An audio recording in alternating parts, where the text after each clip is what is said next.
Hey friends, it's your pal Mike Shea from Sly Flourish here with another episode of Sly Flourish's Lazy GM Prep. In the show, I go through steps from Return of the Lazy Dungeon Master while preparing for my Sunday role-playing game. This is session 1 of our Dragon Empire campaign, taking place in the world of Midgard using the Tales of the Valiant 5e rules. This show, like all of the work of Sly Flourish, is brought to you by the patrons of Sly Flourish. Patrons get access to all kinds of tips, tools, tricks, adventures, source books, virtual tabletop backgrounds, all kinds of stuff that you get for being a patron of Sly Flourish. You get access to a awesome Lazy DM community over on Discord, and most of all, you help me put on shows like this. To the patrons of Sly Flourish, thank you so much for your support. So last week, I had a bunch of my friends over for my Sunday game, and we did character prep. So it actually took most of the session. I had a very little bit of story that took place, but of the 3-hour session, probably more than 2 hours of it was building characters, talking to each other, and doing that kind of stuff. And I don't think that it was a long time, but I don't think anyone was particularly frustrated by how long that took. For this campaign, I did offer that we have, we live in a non-D&D Beyond world for this kind of thing. So what I did is we had multiple copies of the Tales of the Valiant core books around. I think 3 of my players had their books. One even had 2 copies. So we had multiple physical players' handbooks around. I also did my Tales of the Valiant, sharing it through Google Drive so that they could view the document online if they needed to. And what else did I use? We have it available on Shard. So I shared the campaign in our Shard tabletop version. And that way, if anybody wanted to build a character in Shard, they could. And I think one player used Shard just to kind of work the math out. But their plan was, I'm going to build it in Shard, and then I'm going to copy the material over to a Tales of the Valiant character sheet. And so I think everybody is using physical character sheets for it. I think the only real complaint that I had heard was like a lot of backtracking for things like skill. So everybody liked that ability scores were done all together. They thought that that was a big improvement. And I think there was still a bit of like, well, which background do I want to select, because there's an overlap of potential skills. And also I want to, even though Tales of the Valiant has what I think is a much improved over D&D 2024 approach for talents. So talents are Tales of the Valiant's equivalent of feats. Is when you select a background, you have a choice of 3 different talents for that background. So you're a lot less likely to have to like fish around to find the background that has the feat that you want and also has the ability score adjustment modifiers that you want in 2024 D&D, which I think is that's like immediately after it came out, that was like a huge complaint that a lot of people had, and that I had, and like my wife had, and lots of people had that I talked to that played are like, oh my God. Like trying to figure out which background they need to select in order to get the proper ability score bumps and also the proper feat that I want is a real pain in the ass. And everyone's like, oh, I guess I'm a farmer, right? Like everybody's picking farmer because farmers got that one. So, and there's the custom background feature in D&D 2024, which I have a feeling is going to become the default, which is like you get to pick your background and you get to pick your skills and you get to pick your feat and you get to pick your ability score modifiers independently of one another, which really is like a better approach. And that could have also been the way to do it with Tales of the Valiant. But Tales of the Valiant, you don't have to worry about your ability scores, but you do have to worry about what skills you're going to get with a given background. And you have to worry about picking one of 3 talents. But at least with one of 3, you're a lot more likely to find a talent that you like than you are otherwise.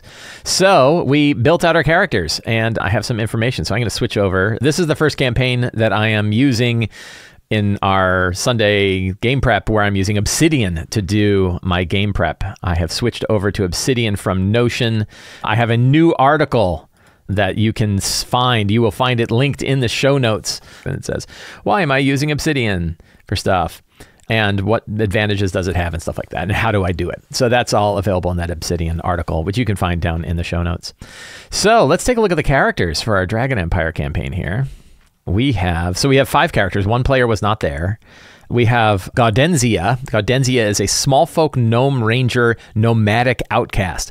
One of the interesting things about Tales of the Valiant is because you have your lineage and your heritage and backgrounds and class, you end up with like these really, big piles of, adjectives for characters on who they are, right? The small folk gnome ranger nomadic out has lots of different things. And I do wonder, like, did you really need a background if you also have heritage?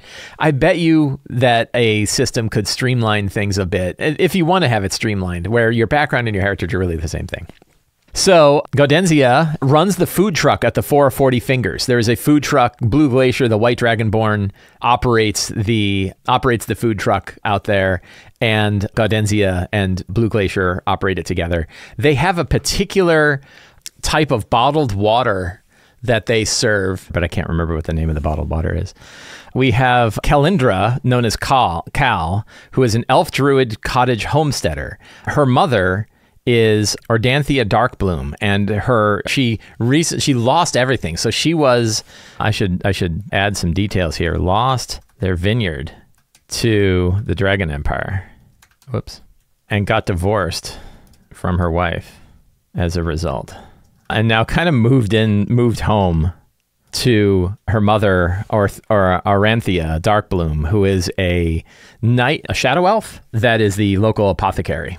That is Cal. Amavin is an elf rogue cosmopolitan criminal who was raised as an orphan to be a spy for the Dragon Empire, but fled after some kind of event, and now works under the wing of Master Kiprak. Master Kiprak is a local NPC, a kobold NPC, who is kind of a smart village elder. People kind of respect him quite a bit. He's also he's a secret member of the lower left hand of Nakresh, a cult whose whole cult purpose is to rip people off. And I think that the characters may be invited to join this cult. How about this? The characters are going to become part of a cult. We have Rowan Kirkin. Rowan is a dwarf fighter salvager rustic, nephew to Cleon Forgekin at the local forge, and was sent here to avoid being sent to war and slaughter. So the family, like, trained as a fighter, kind of built, and then the family said, like, they're just going to be thrown up against the combine. We're going to actually we're going to send you to the 440 Fingers instead. And so they managed to escape being sent off to the front lines and slaughtered, because, again, the Dragon Empire has many wars that are always continually going on that kind of keep the populace under control. And now they operate out of the 440 Fingers. And we have Otto Grouchless, a mechanist, Sidrian, anointed partisan soldier who works alongside Master Kiprak. So we got Master Kiprak has a couple of characters who already are kind of like on his side and operate. So those are our characters. One thing that I did, because we're now using Obsidian, is I created a template. So I'm using the Templater plugin. I use very, very few plugins for my Obsidian notebooks. I like to have my notebooks really clean. I actually don't do a lot of internal linking too. A lot of people think that this is the opposite of how Obsidian is supposed to work. You do lots of internal linking. But because internal linking is not part of Markdown syntax, I kind of avoid it. And I also don't really need it, because I can just go through my list here. And I also print them and put them in my notebook. And when you're doing a bunch of internal linking, that doesn't work. That is very different than how many other people use Obsidian to do their GM prep. You can hear me talk more about that in my article about Obsidian. So anyway, with the Templater plugin, I created a template that automatically adds the date to the beginning of a new file. I already added the 5 characters that I know about. We have 1 new character who's joining today. And then this little trick here is if you can actually put in a little syntax that will name the file with a date in the name. So that way it's very fast for me to create a new session note that has the current date and the characters and gives a proper title to the whole thing, which you can watch work right now. So if I go to session notes, I can right click on session notes. I can say create new note from template, and I pick my Dragon Empire template, and bang, it's already dated, right? 11/3/2024, and you can see the file name is 11/3/2024, and it already has the characters, and it's already got my 8 steps all outlined. So really handy. Not anything you couldn't do in Notion back when I was using Notion, but kind of nice to be able to have a little template that does it. I have templates for all my campaigns set up that way. You can see them here. I have a Shadowed Keep one, my Wednesday session notes. I had an Empire of the Ghouls one, which I don't really need anymore. We're going to delete that because I don't need it because I'm not running that anymore. And then I have like an RPG tips one and data notes. So I really like the Templater because it's really fast to like build templates. I think that's really the only plugin I'm really using. Oh, I have like an HTML export plugin so that I can put it up. One thing to note is all my campaign notebooks and stuff like this are available to patrons of Sly Flourish. And if you join up as a patron, you can get a link that both gives you like a web view where you can view it all. And I'm going to periodically dump a zip file that has a zip file of everything. So you can download your own copy of all the markdown files and all the files that are underneath. So that that way you can get that. So what else? So we have our new template. So the work we need to do today, this is session 1 of the campaign. We've already had a session 0. We've already walked through. We now have characters and relationships kind of built in. The characters at the beginning of the session, they made their way. So they learned that there was a curse at the 440 Fingers. The 440 Fingers is an outpost and well station that's about 150 miles away from any other civilized area where any animals or people can get access to water, which means that many people travel through here, many caravans travel through here, and yet it's far enough away from everything that the Dragon Empire doesn't have a really good hand on it. So it's kind of a really, in my mind, we'll see, it feels like a perfect place for the kind of campaign that I want to run because I designed it, right? I made it up. I made the 440 Fingers, and I made it up to be like, it is both in the center of everything and far enough away that it is also outside. And that was a really dirty trick of mine. I think it's really important. I even put it, and you can see in the map below. So the 440 Fingers is right here. And you can see that like it's even on a ley line. Like there is a ley line going right through it. So not only do we have, you know, it being center, it's right in the center of 3 different dragon regions of the Dragon Empire. And it's on a ley line. And it's a trade route that everything goes through. And it's also far enough away that it's on its own. And I think like all of those characteristics make it a really ideal place. Geographically, it's also kind of in an interesting spot because it's against a mountain range. So there's like snowy areas up above. There's also like to the east, to the southeast, it gets to like arid desert. So, you know, there's lots of geographical interesting areas too that make it kind of interesting. It's not super lush, but they could probably get to a place that's super lush. So I think that that's really, I'm happy to have put the 440 Fingers. And I feel like that serves me well as a GM. This is like that idea of like when you're designing a world or you're designing a region or even designing like a town, building it for the game is really important. Like putting the features in that you don't say like, oh, well, I'm so worried about the ecology and the geography and everything that I forgot that characters are going to be going on adventures here. You want to make sure there's room for characters to go on adventures there. So we introduced the characters, we built them together, which was really great. And we built some relationships with some of the NPCs. And then they found out that there was a curse and there was a curse that had started to infect people. And at first they thought like, is it a disease? But basically it was like a weird red patch and then a white spot in the center growing, which is actually the symbol of the White Mother. And it's starting to grow on people. And it's because a group of what are they called? The gray folk, the white folk, not the white folk, the ghost folk, that the ghost folk are operating out of a lower subterranean caverns beneath the 440 Fingers and have corrupted the water with their dark rituals, and now it's actually cursing the people up above. Luckily, the curse is not so strong that it can't be reversed, but they are like, hey, we want to send people down. They said, hey, by the way, other adventurers went down there, but never came back up again. That's actually going to be a hook too. And the reason why is that the theme of this adventure is about like thwarting and fleecing the Dragon Empire, and going down and dealing with ghost folk down below who are cursing it doesn't really fit that, but I wanted to start putting a hook in there for it. And the hook could be that the adventurers have a map to a vault of previous treasure that is unknown to the Dragon Empire. And therefore the characters have an opportunity to go get this vault before the Dragon Empire finds out about it and recover them some treasure. One of the things that I think is going to be a fun theme of the campaign is that treasure is going to really matter. And it's because treasure really matters to the Dragon Empire. So the dragons, it's the richest nation in Midgard. Like the Dragon Empire is the richest nation in Midgard. It is ruled over by 9 dragons who want nothing more than to expand their power and their riches. And these are dragons that have been around now for hundreds of years, and they've gathered tremendous amounts of treasure, so much that it's not like in their lair. They have many lairs and many vaults where these treasures occur, and they move them around because they know like they can't just keep them in one place forever, or they will eventually get stolen and raided.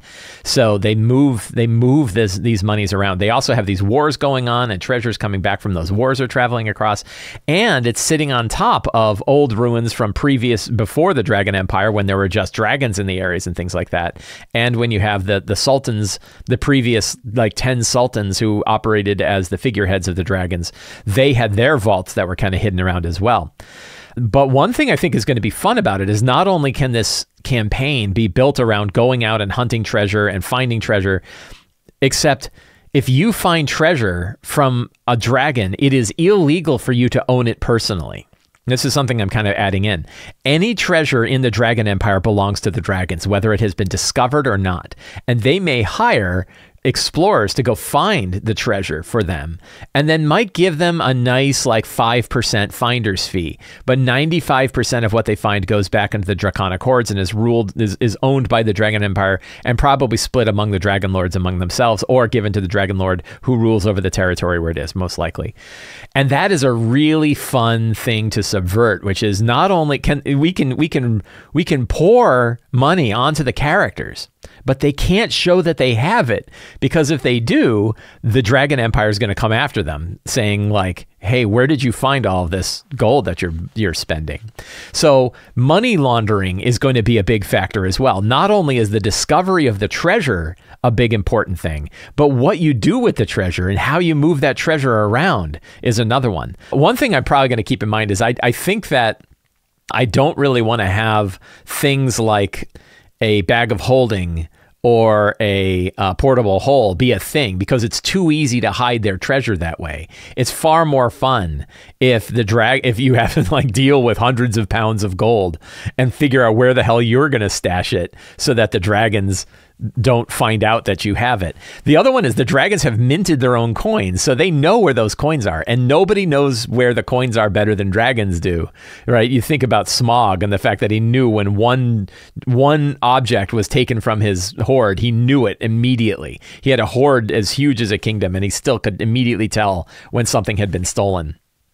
And I think not only do the Dragon Lords, the top tier, I forget what they're called, the top tier of the Dragon Lords know about their hoards, but they have tons of draconic accountants who work for them, who likewise are in a position to constantly keep track of where all of the gold is. So I think that that's going to be like a theme of like moving treasure around and getting access to treasure, maybe even destroying it. Like, what if you're like, we want to take this entire cart full of all this money that's going to go help hire mercenaries for this part of the war, and you get it and it's like, 100,000 gold, and you're like, well, we can't do anything with this. You can't spend it. You can't really keep it because it'll get discovered, but we can destroy it. And they just pour it into like a molten lava pit where it just melts, right? And they're like, that was the goal, was destroy the gold, so that we have now reduce the riches of the Dragon Empire. Or maybe we keep 5% so we can buy some stuff. But I think that's going to be a theme. I'm thinking kind of further out. I'm tired of thinking too far. But I think that actually that will make a good secret and clue, right? Which is and what are they called? I get the ranking mixed up. The top rank of the top rank are known as the Morza. So the Morza know about all of the gold. Oh, the Morza own all treasure in the Dragon Empire, even hoards not yet discovered from ages past. If you find a hoard, you can meet your local, and what's the next rank? Not Jambuka, not Kobaldi. They're sort of the governors. Manly. The Irmanli are right below the Morza, so that's probably meet your local Timarli or Manli. Timarli. So they're the Scaled Nomi or Manli governors, local governors, for a finder's fee, usually 5% of the treasure found. That's really cool. The Dragon Empire, the Morza have minted their own coins and trade bars, which they use to fund their massive war machine. Rumors speak of huge caravans filled with gold and platinum bars used to feed conscripted armies or pay for mercenary companies in the Dragon Empire's everlasting wars. That's a good one. So yeah, a couple of fun secrets there. This is totally irrelevant to their current situation. I'm already like too far out. My mind has gone too far out in the campaign. And really, they're about to get attacked by a couple of spiders. So it comes down to back to our good old solid D&D, which is the characters travel down into the well, whereupon they are attacked by should we have 3 wolf spiders? 3 wolf spiders. It occurs to me I should have our Tales of Valiant books up here. We're going to take a look at the wolf spider. So one thing about Tales of the Valiant is the power of the creatures are very high. So it behooves us, particularly at first level, it behooves us to actually look at the monsters and see how things are going. And I can tell you that I cheated a bit. I did a bunch of work, by the way, and you'll see it when we're going through my notes. I actually have gone beyond just like the time I spend here on the show to think more about this campaign, to look into things. And is it under animals? I think it's under animals. We're going to look at spiders. So why not have some spiders? And wolf spiders are your giant rat version of I could do cursed rats. I think we're going to stick with the wolf spiders. So I was like, what if they got attacked by a giant spider? Right? I thought like maybe that'd be good. And it's a CR1. And I already know that like a CR1, so the Mike Shea rules, the Sly Flourish official lazy GM rules for building encounters at first level is you really don't want to have any single monster higher than CR1 half. And you almost certainly want to have fewer monsters than the characters. That's it. Level 1 is its own tier, in my opinion. Characters are so much more vulnerable at level 1 than they are at any other level, including level 2, that you really want to pay more attention to what kind of creatures you're going to throw at them to make sure that they can't get knocked out with a single strike. For example, we have the giant spider, and I was like, what if they went down there and fought a giant spider? Nice, straightforward thing. Only one monster. AC 15, pretty high. Hit points 40, that's pretty high for level 1, for fighting level 1 characters.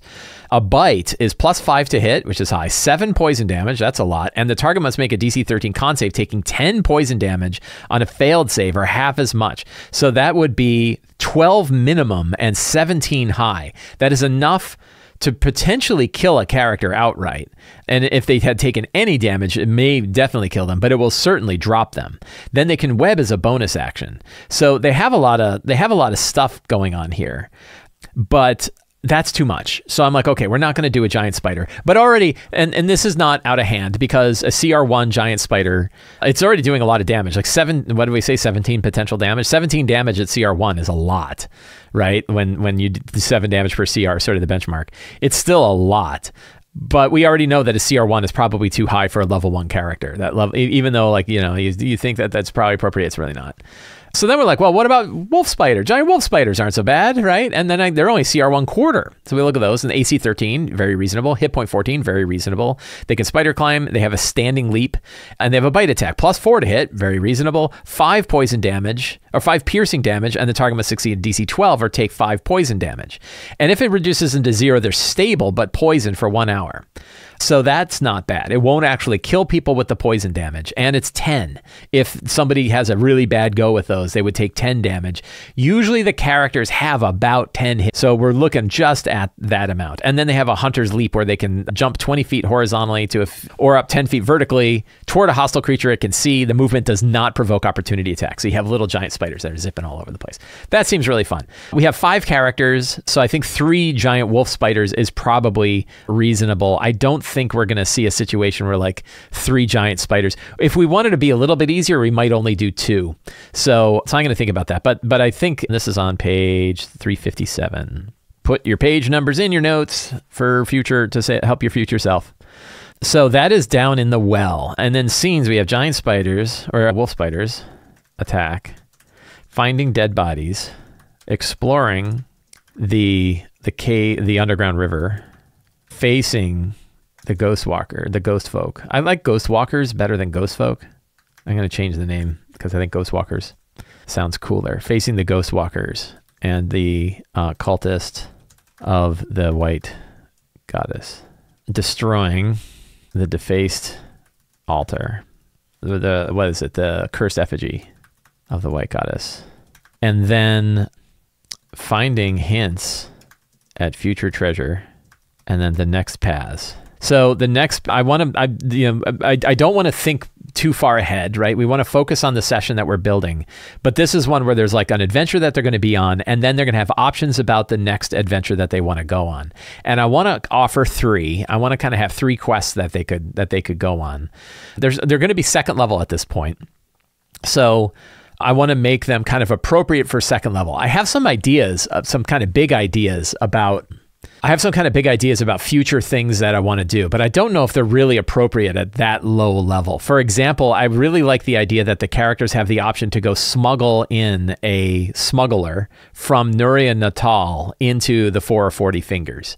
This is somebody like one of the things I think will be a fun sort of thing to build is, and it gets into this idea of like, what do you do with all this money, is that we can set up a smuggling route out of the Dragon Empire to the west that reaches Nuria Natal.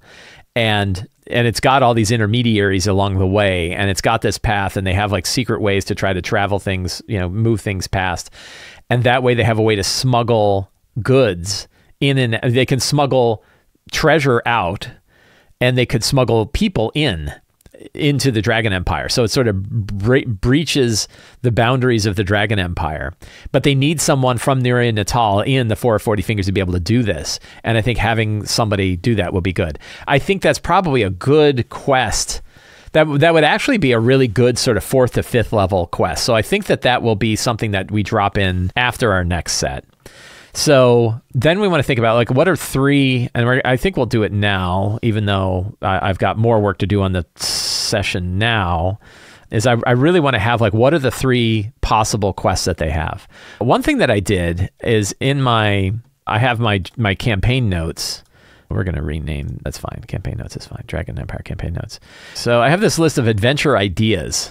And the list of adventure ideas, like I want to have like 20 good types of adventures that make sense for this kind of campaign. And the ones I have so far are like steal a treasure cache headed to one of the dragon treasuries, but make it look like someone else did it. That's a fun one. Find ancient artifacts valuable to the Dragon Empire before the Dragon Empire finds them themselves. A part of this is I think it'll be kind of fun to have a rival adventuring group, a rival set of treasure hunters, or even like draconic detectives whose job is to go find these old treasure hoards. And when they find out that there are more treasure hoards and treasure vaults lost here, they might send an agent to go do it. And now the characters have to like play nice with the agent because they need to look like normal citizens, but really they're thwarting them at the same time. There's a lot of like fun subterfuge that can go on there. And that's what I mean about like, it's a treasure hunting campaign, but with a lot of complications, which I think is fun.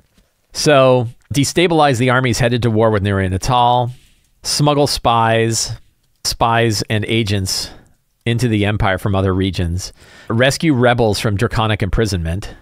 Sounds fun. Hunt down, I'm turning all these into active verbs. Hunt down artifacts capable of destroying or destabilizing the draconic rule. Discover old caches of treasure from previous, what do they call it? Sultans.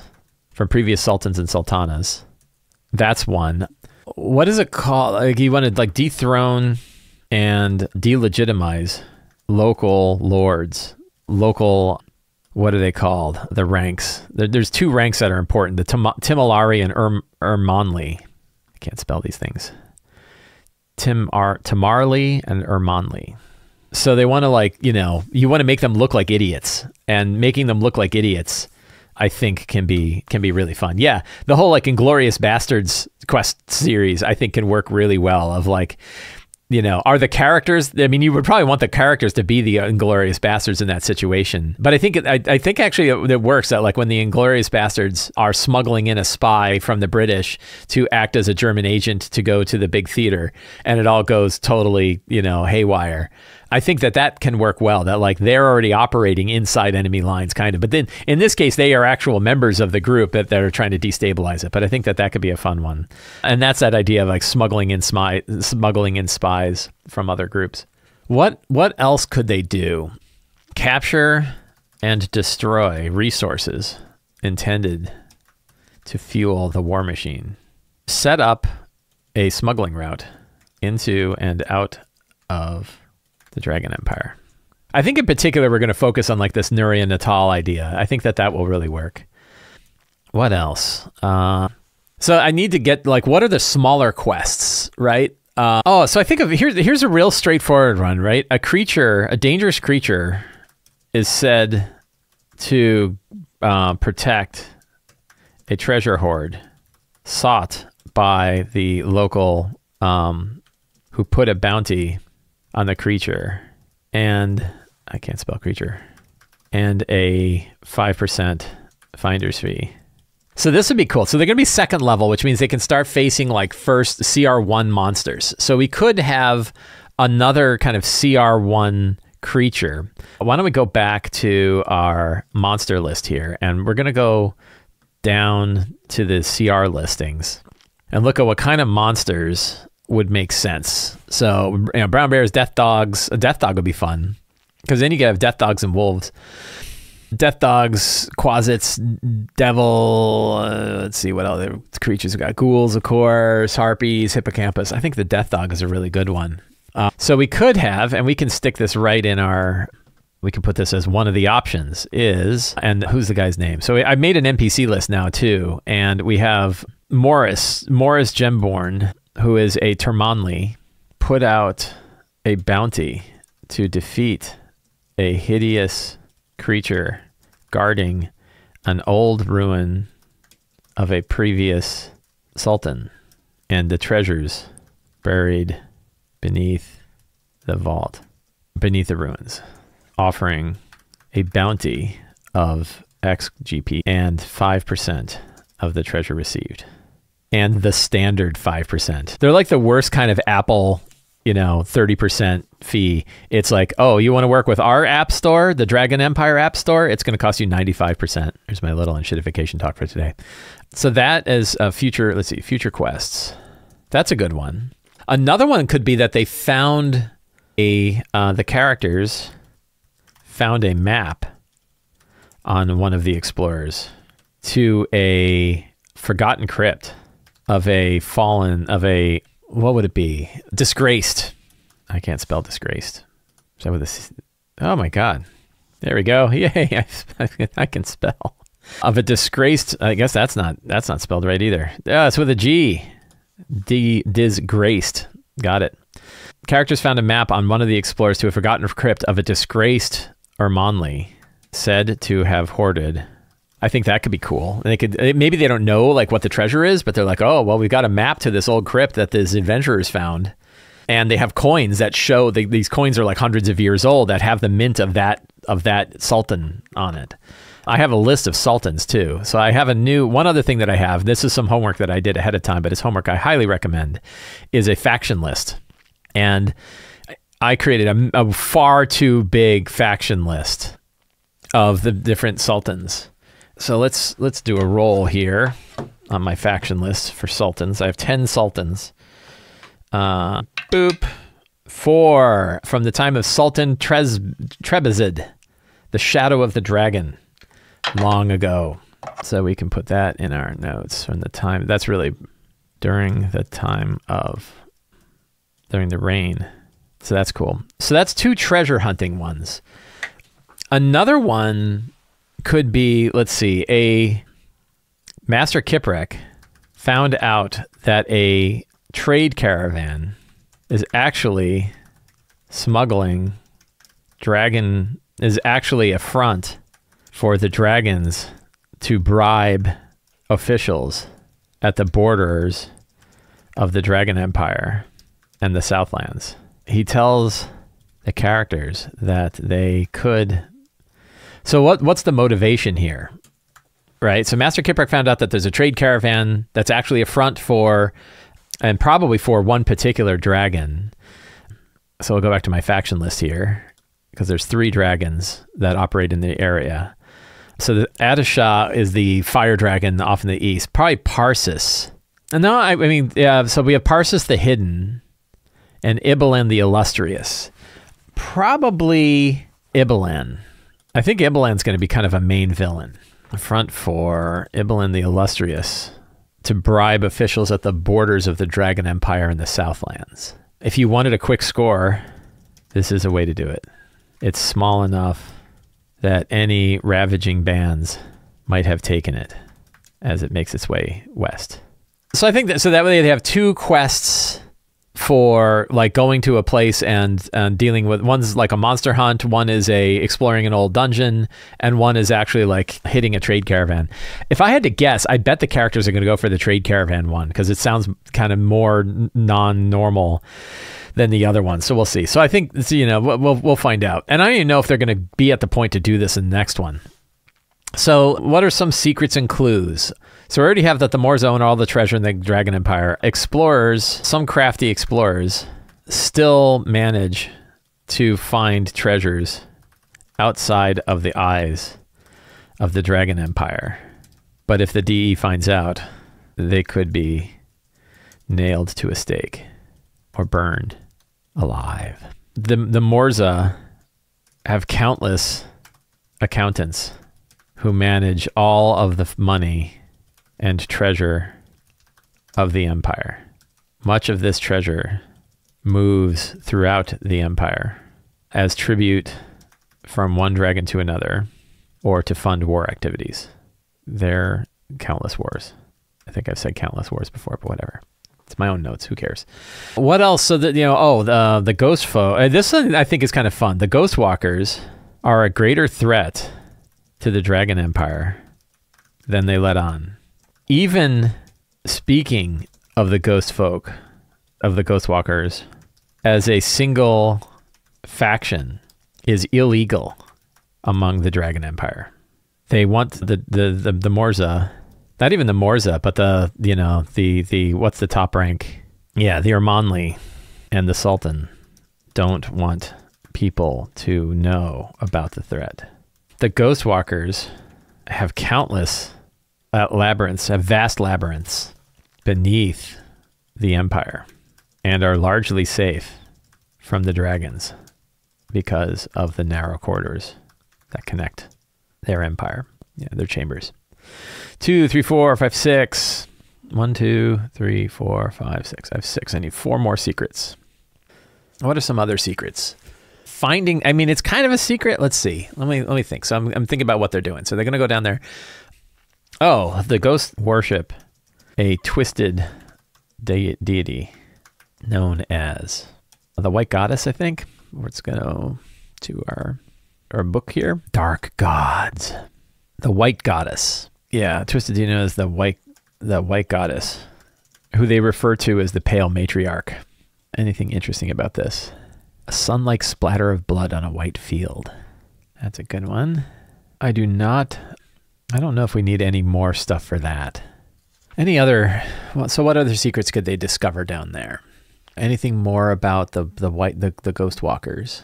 I don't think so. We could have a little bit more. So the ghost walkers are mutant humanoids, not tied to any known species, but containing characteristics of many. They range in size from gnomish to ogre or even giant size. The ghost walkers deal in blood magic, a forbidden and terrible form of magic. So those are good. Any other? I've got one more secret. I have to do one more. This could be about anything. So what else could they learn? Anything else that adventurers would be carrying on them might be kind of interesting, including like the hook. Like one thing is like maybe the adventurers that they discover down there are the ones that actually hold, you know, they hold like 2 things. One is like, hey, you know, there is a trade route of you know, there's a trade caravan supposedly bringing textiles, civilians traveling textiles to the West. They're actually bringing a fair bit of coin to bribe local officials on behalf of the Dragon Empire. It would be a good score. That might be kind of fun.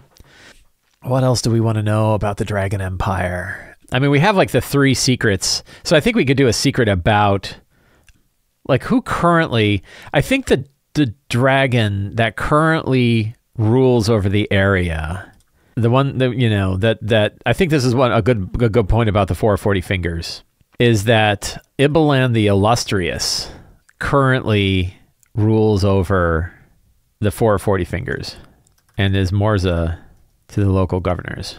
Do we want to say anything about, I keep forgetting to switch my page back and forth. Sorry about that. So let's go back to our Dragon Empire section. And let's just get a little tip about Illustrious. I think Ibalan is oldest among the Dragon Lords and was around during the formation of the Pact. So vastly greedy. Empire's Ibalan's, let's see. Eldest Dragon Lord.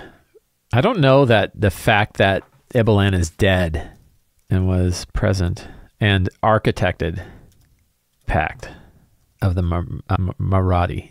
Vast, greed beyond counting.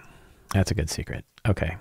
So I've got my secrets. I've got my scenes. My locations are going to be the well or the underground river. And I have a map for this underground river, which we will show here. So the characters are going to come in right at the top of this map. And I think we want to have, I'm going to write down a few locations here. So on that, we'll basically are going to go clockwise from the top. So well entrance is right at the very top. The first right one are like steep embankments with dead bodies.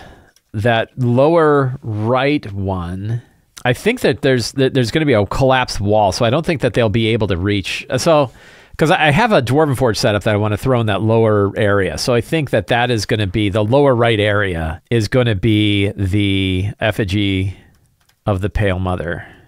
And because I have a little bridge, I have a little river area, so it's going to take over that whole thing. But I think that they're not going to be able to get to it from that one chamber. So I think that I'm going to block off that chamber.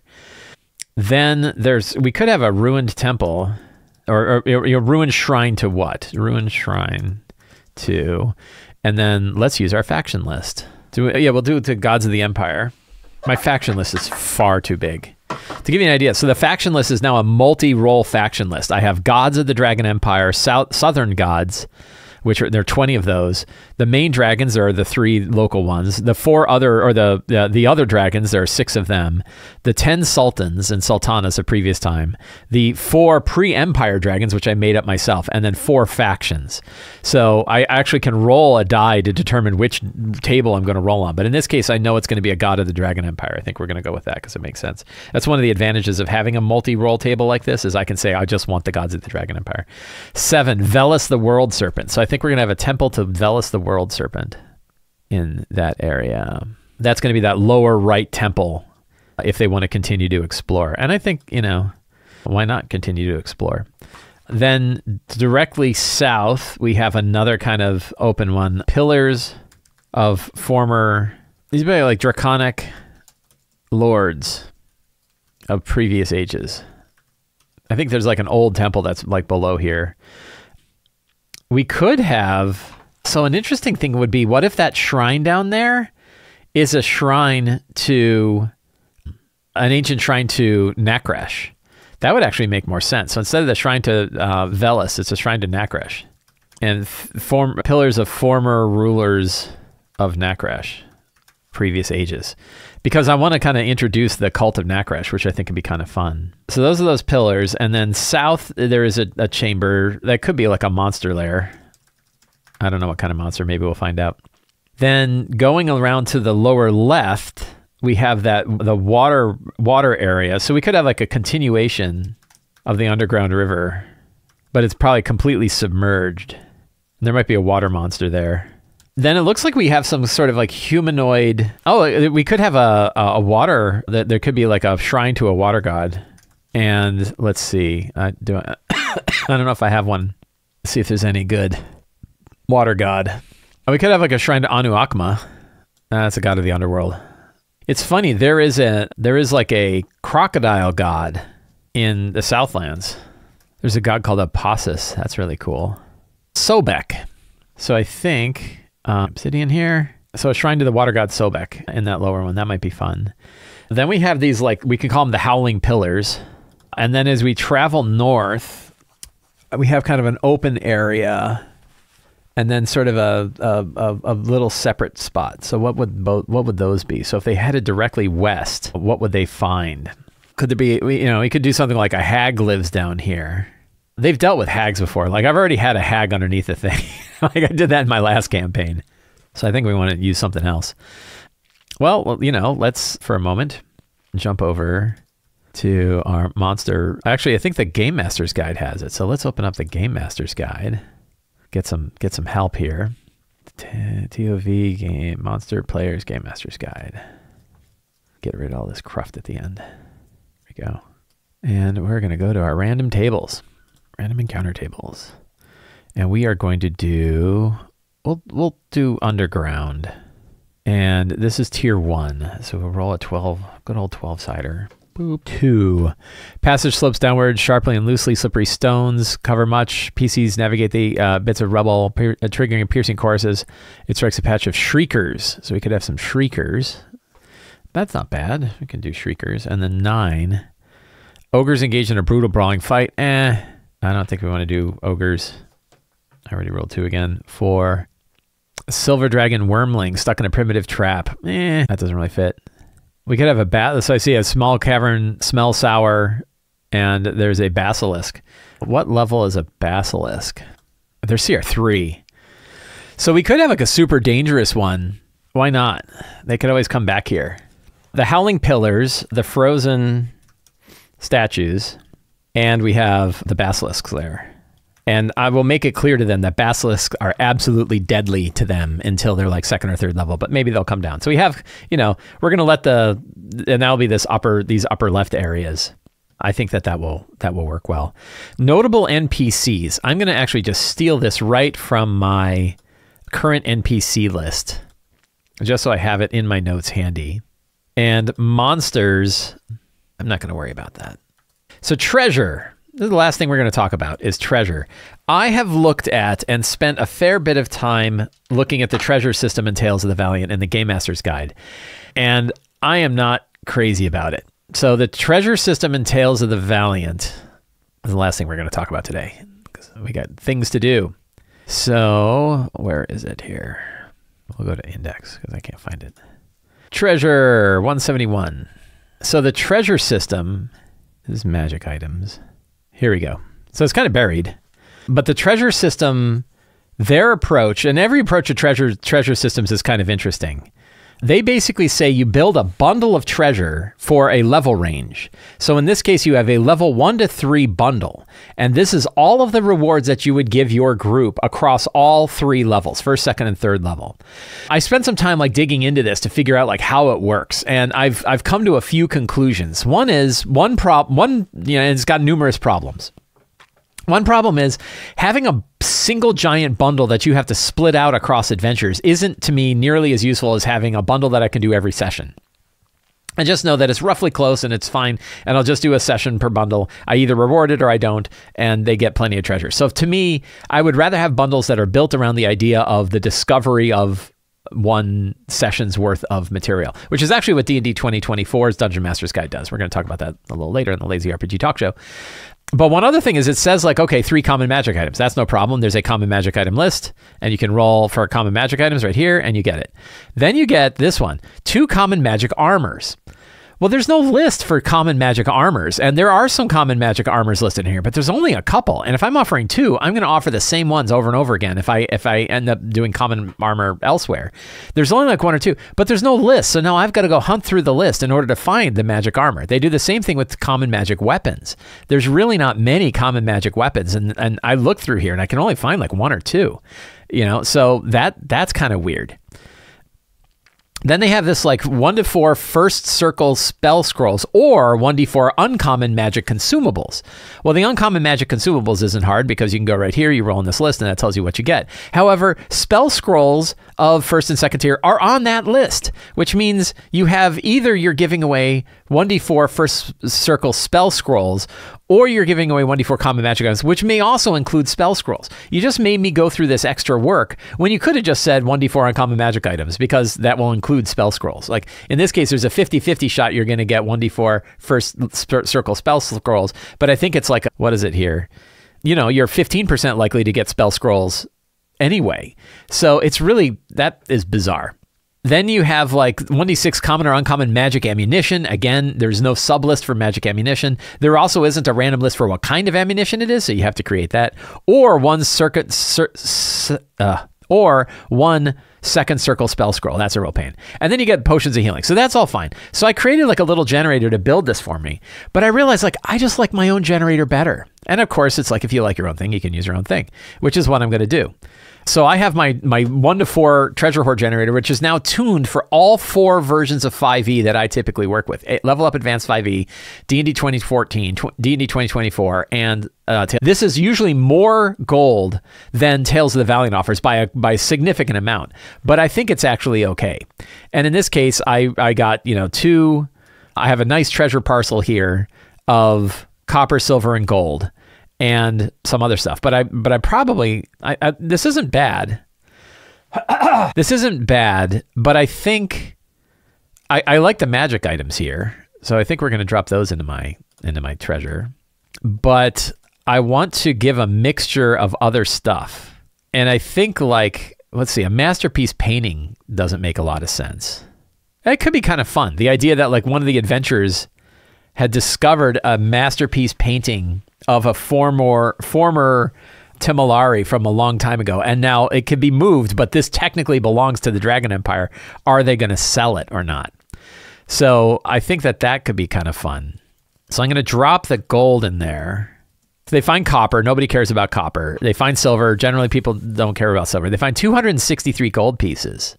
And the problem is that those gold pieces are from a hoard that they had discovered. And then they got 10 rubies and what I'm gonna do is remove 150 from the gold. So 260 minus 150 is what? 100, 110, 113. And then I'm gonna increase the masterpiece painting and we're gonna make this a masterpiece painting of one of the Morza. Oh, let's go back to my Obsidian here. Or not of one of the Morza, one of the former sultans. And you can see how my faction list really works well here, because I can now roll a d10, 6, and Sultana Patek of the former Sultana. So now the neat one is, how do you move that, right? They're going to get a nice 200 gold piece, but how do you move it? If they sell it to the Sultan, they will get 10 gold pieces for it because they get 5% finder's fee. I think that's going to be kind of fun. So I think with that, so I don't know, monsters, I'll just look them up in the book. We'll be okay. The monsters is the one section I didn't get to because I took too long. But I have the rest of this. And that is the end of our prep today. So friends, I want to thank all of you for hanging out with me today while I prepped my game. I hope you enjoyed the show. If you enjoyed this show and you want to see more stuff like this, the best way to see the work that I do is to subscribe to the Sly Flourish newsletter. There is a link in the show notes. It is absolutely free to sign up. You get a free adventure generator for signing up, and you get a weekly article that I send directly to your inbox with a tip for how to run role-playing games, plus a whole bunch of links to all of the other work that I do. You can also join us on Patreon. Patrons of Sly Flourish get access to all kinds of tips, tools, and tricks to run 5e games. They get access to the awesome Lazy DM community, and they help me put on shows like this. And you can pick up any of my books, including Return of the Lazy Dungeon Master, Lazy DM's Workbook, and Companion, and Forge of Foes, and others on the Sly Flourish bookstore. Links to all of that are in the show notes. Thank you so much. Have a great day, and get out there and play an RPG.